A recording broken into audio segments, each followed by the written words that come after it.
Hello दोस्तों, Jain lip steno classes में आपका स्वागत है। डिक्टेशन स्टार्ट होगी 3 सेकंड बाद। स्टार्ट।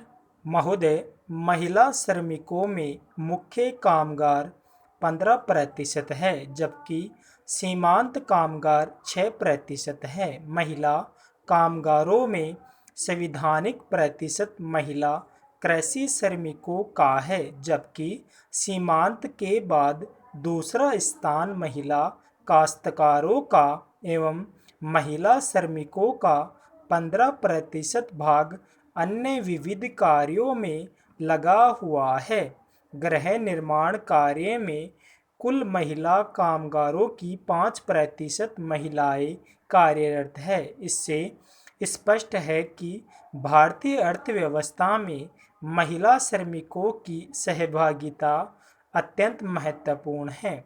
खास तौर से कृषि कार्यों में संलग्न श्रमिकों में तो महिलाएं ही आधार है, फिर भी इनका शोषण जारी है। यदि रोजगार देश में कार्यशील जनसंख्या एवं महिला कामगार जनसंख्या का अवलोकन करें तो यह पता चलता है स्वरोजगार में सबसे अधिक महिलाएं लगी हुई है, जबकि नियमित वेतन पर रोजगार पाने वाली महिलाओं की संख्या 8% है एवं आकस्मिक मजदूरी पर रोजगार करने वाली महिलाओं का प्रतिशत 38% है। यदि ग्रामीण एवं शहरी स्तर पर देखें तो यह प्रतिशत क्रमशः 51% है।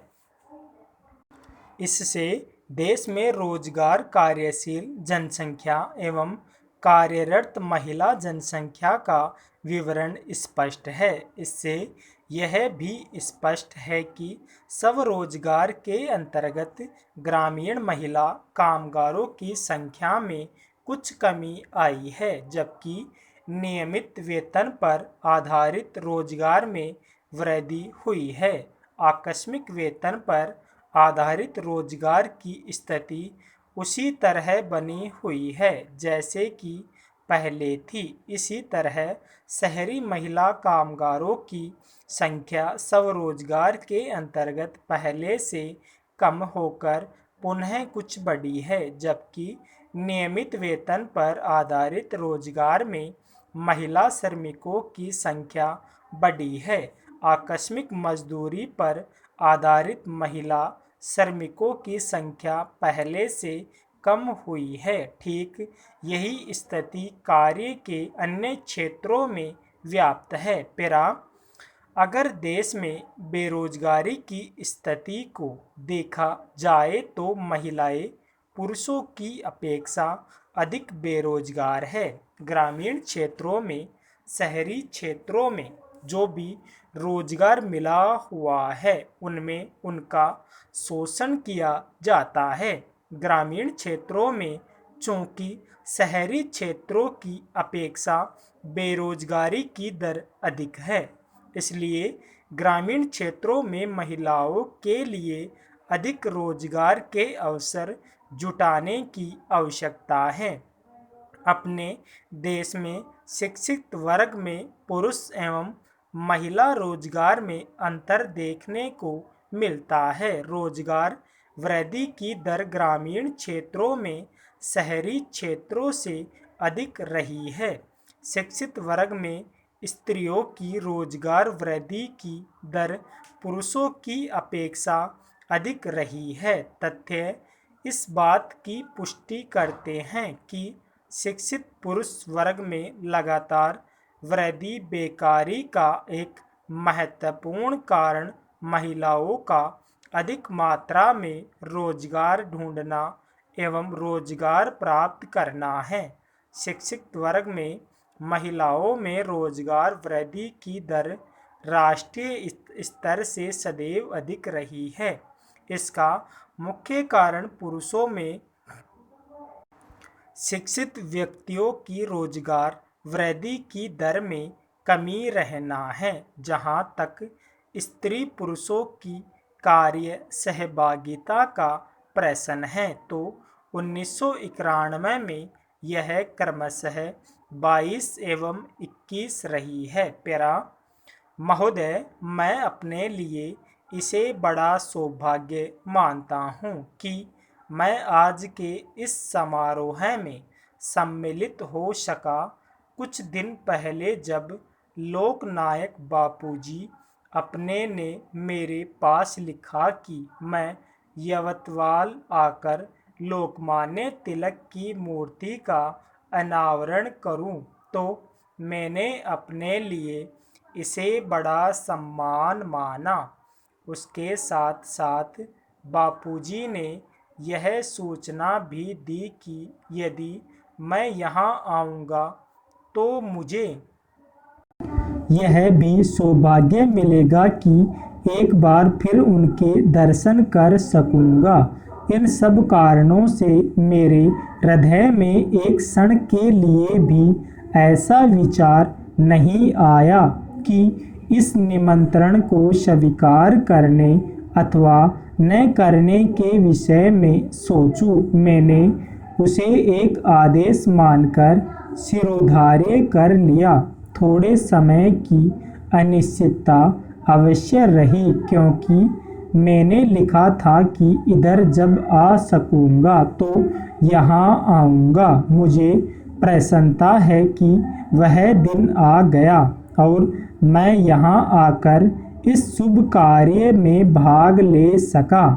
लोकमान्य तिलक की मूर्ति का अनावरण करना मेरे लिए बड़े सौभाग्य की बात है।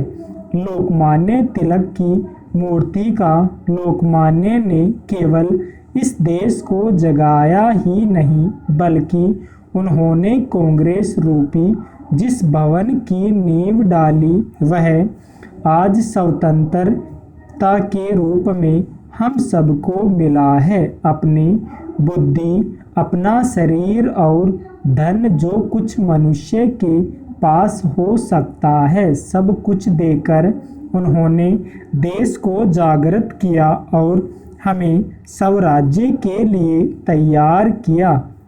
जिस समय हम यह नहीं समझ पाए थे कि उस स्वराज्य के लिए और भी कितने त्याग की आवश्यकता होगी, उस समय उन्होंने हमें केवल यही मंत्र नहीं दिया कि स्वराज्य हमारा जन्म सिद्ध अधिकार है, बल्कि उन्होंने यह भी बताया कि हमें हो सकता है कि ब्रिटिश राज्य के जेल खानों में रहकर हम देश की अधिक सेवा कर सकेंगे। यही कहकर उन्होंने कड़े कारावास का दंड सहते सहते हर्ष के साथ जेल और सारे देश के सामने एक उदाहरण रखा, जिसका इस देश के लोगों ने हजारों और लाखों की संख्या में अनुकरण किया और अनुकरण करते करते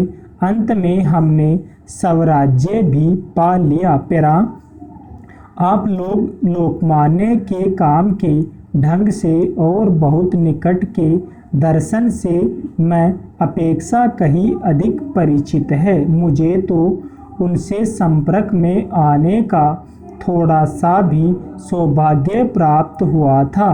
आप में से बहुतेरे ऐसे लोग होंगे जिनको उनके पीछे पीछे चलकर काम करने का सौभाग्य प्राप्त हुआ होगा। मुझे इस बात की और भी प्रसन्नता है और ईश्वर को धन्यवाद है कि ऐसे लोगों में एक प्रमुख व्यक्ति लोकमान्य बापूजी अणे आज भी ईश्वर की कृपा से एक भयंकर रोग से मुक्त होकर इस विधानसभा में उपस्थित हो सके हैं। मुझे आशा है कि हमें उनका उपदेश बहुत दिनों तक मिलता रहेगा और यह हमारा पथ प्रदर्शन करते रहेंगे।